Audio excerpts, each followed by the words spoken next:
You think you know what power looks like. You think power is big tech controlling your data, but you are wrong. True corporate power isn't about data, it is about control. What if I told you that the most dangerous company in history wasn't an arms dealer? It was a fruit company, a company that sold bananas. This is the story of a corporation that became so powerful it didn't just lobby governments, it overthrew them. It hired intelligence agencies to destabilize an entire continent and invented the term Banana Republic, all for one simple reason: to keep the price of a yellow fruit at 10 cents per pound. This is the dark history of the United Fruit Company, the octopus that strangled Latin America, and the terrifying lesson it teaches us about unchecked capitalism. To understand how a grocery store item became a geopolitical weapon, we have to go back to 1871. A young American businessman named Miner Keith went to Costa Rica. He wasn't there for fruit. He was there to build a railroad. But there was a problem. Building a railroad in the jungle was brutal. His workers were struggling. So Keith planted bananas along the tracks as a cheap food source. But then he noticed something interesting. The wealthy passengers on his trains loved the bananas. They had never tasted anything like them. In the late 1800s, bananas were an exotic luxury in the US. Keith realized the money wasn't in the train tickets. The money was in the cargo. He cleared the jungles, planted millions of trees, and merged with a rival to form the United Fruit Company in 1899. This wasn't just a startup, it was the birth of the first modern monopoly. Within a few years, United Fruit didn't just own farms. They owned the railroads, the ports, and the ships themselves, the Great White Fleet. They even owned the telegraph lines. If you lived in Honduras or Guatemala in 1930, you lived in United Fruit's world. You worked on their land, rode their trains, and bought food from their stores. The locals called it El Pulpo, the octopus, because its tentacles were everywhere. From a business perspective, it was a masterpiece. They controlled the entire supply chain. Their profit margins were insane. But this level of control requires force. The company ran its plantations with strict discipline, and whenever the workers tried to strike for better pay, the company didn't call the police.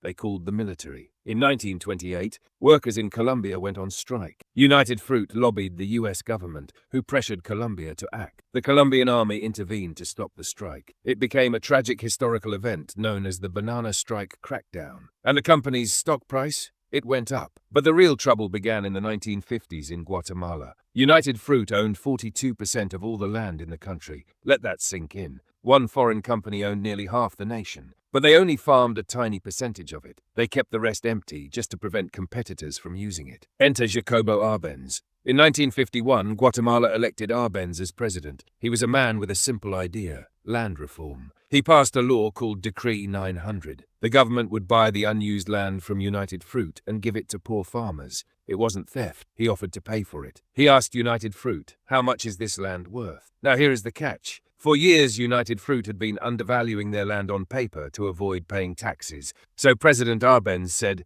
"Okay, we will pay you exactly what you claimed it was worth on your tax returns." The company was furious. They were caught in their own financial trap. This is where the story shifts from a business documentary to a spy thriller. United Fruit knew they couldn't fight the Guatemalan government legally, so they decided to change the narrative. They hired Edward Bernays, the father of public relations. Bernays knew he couldn't sell a conflict to the American public to save a fruit company's profits, so he rebranded it. He told the American press that Guatemala wasn't fighting for land, they were fighting for ideologies. He planted stories claiming that President Arbenz was a threat to American safety. It was a manipulation. Arbenz wasn't a threat, he just wanted fair markets. But the PR campaign worked. In Washington, the perceived threat opened the government's wallet. But United Fruit didn't just have good PR. They had friends in high places. The US Secretary of State and the head of the CIA had both previously worked as lawyers for United Fruit. They owned stock in the company. This was a massive conflict of interest. To protect the shareholders' dividends,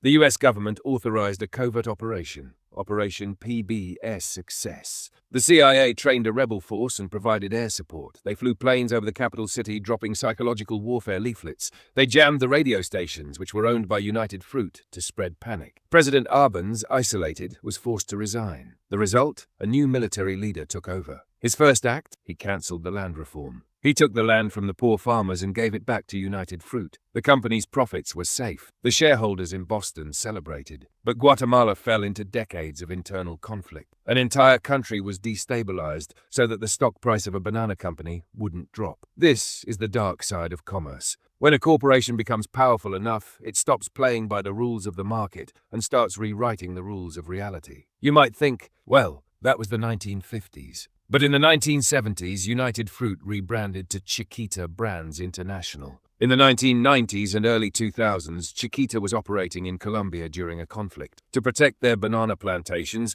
they admitted to paying $1.7 million to the AUC, a paramilitary group designated as illegal by the US government. Chiquita was funding armed groups to keep their operations running smoothly. In 2007, the US Justice Department fined them $25 million, a slap on the wrist for a multi-billion-dollar company. So what is the lesson here? The story of United Fruit is the ultimate case study in monopoly power. It shows us that when a company controls a resource that people need, they essentially become a government. They have their own foreign policy. Today, we worry about big tech, but the blueprint for their control was written 100 years ago in the jungles of Central America. The United Fruit Company proved that if you have enough money, you can buy anything, even the narrative. So the next time you walk through the grocery store and pick up a perfectly yellow banana sold for pennies on the dollar, ask yourself, who actually paid the price for this? Because in the world of global finance, nothing is truly cheap. Someone, somewhere, is picking up the tab. This is the legacy of the octopus.